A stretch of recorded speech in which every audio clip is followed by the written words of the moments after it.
In this video, we're going to look at how we can redefine the system that we're talking about in order to track energy in different ways that might be more useful for solving some kinds of problems. We'll do this with a tool that's called the System Schema. Basically what this is a sort of a graphical list of all the interacting objects in the universe that are important to what we're interested in, with a box or circle around the particular objects that we're going to call the system. This allows us to focus only on tracking the energy within that system. And that can allow us to explore changes that are occurring or the changes that we're interested in to solve a particular problem. Remember this event? We had a person pulling back a spring-loaded plunger on a dart gun and then launching the dart. This is the energy storage that we got. At first, it was chemical, and then it was a little bit less chemical and some elastic as we armed the spring. Then the elastic went down a little bit as the spring began to unwind, and kinetic went up as the dart began to move. In the end, there was no elastic anymore, but a little gravitational as the dart started to fly up into the air. This is the system schema we were using as we thought this through. This is what's known as a closed system. The dotted line goes around everything, and so all of the objects that are interacting are in the system. So we're tracking how energy is stored in any or all of these objects. Because chemical energy dominates all these pies, they tend to be a little uninteresting, and it masks the changes that are occurring during this event, because all the other energy storage modes are so much smaller by comparison. We can fix this by redefining the system to leave the person out, since that's where the chemical energy storage mode was used. This is what we call an open system because not all the interacting objects are inside the system. Open systems have the ability for energy to go into or out of the system. In terms of pie charts, this means pies can grow or shrink in size sometimes. Now, it's important to always keep in mind the first law of thermodynamics, or sometimes it's called the law of conservation of energy, which says that you can't create or destroy energy. All the energy in the universe has always been here and always will be here.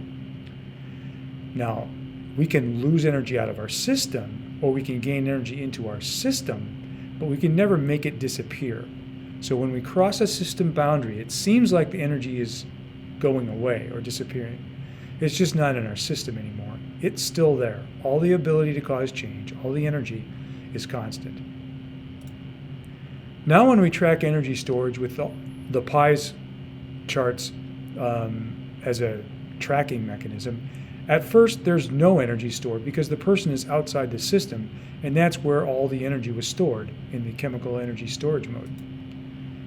At position 2, all the energy is now stored as elastic energy in this system because the spring has now been compressed.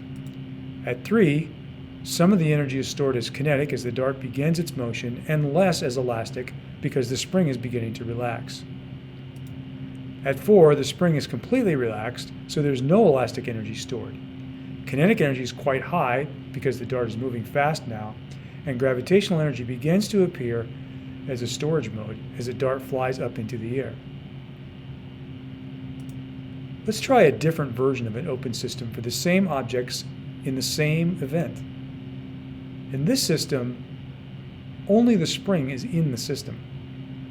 The dart, the person, and the earth are still there, and they still interact, and they still can store energy, but they're just not part of what we're tracking in our system.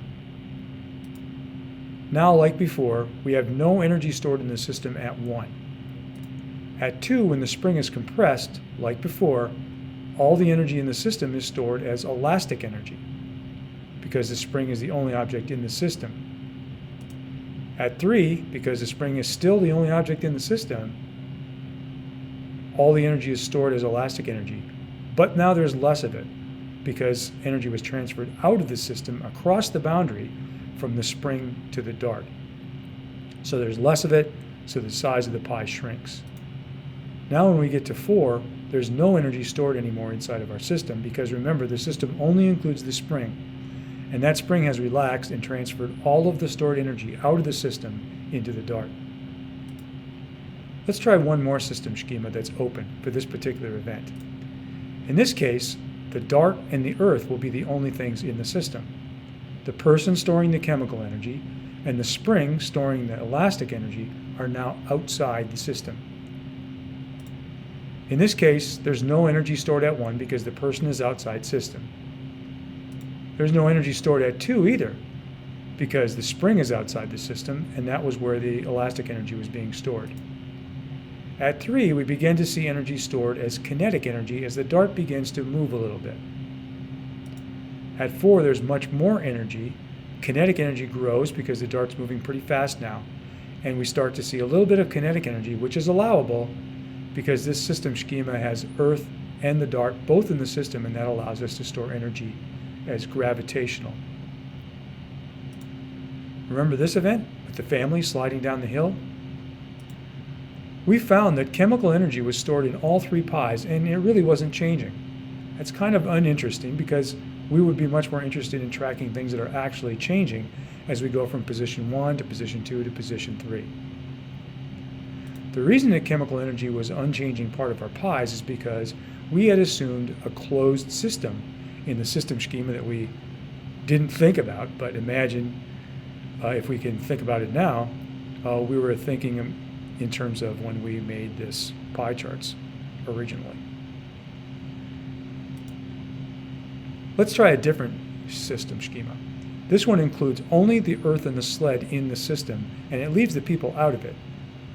Now, clearly at position 1, all the energy is stored as gravitational energy because the sled is up high, and there are no people to contribute this chemical energy that was never really changing in the first place.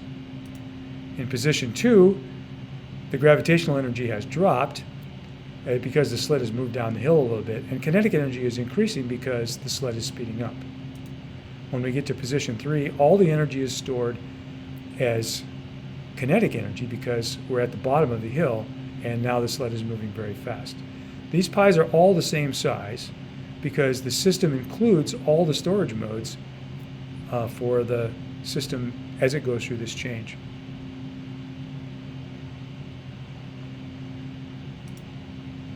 So in this video, we saw that by changing the system schema, we can track energy storage in different ways.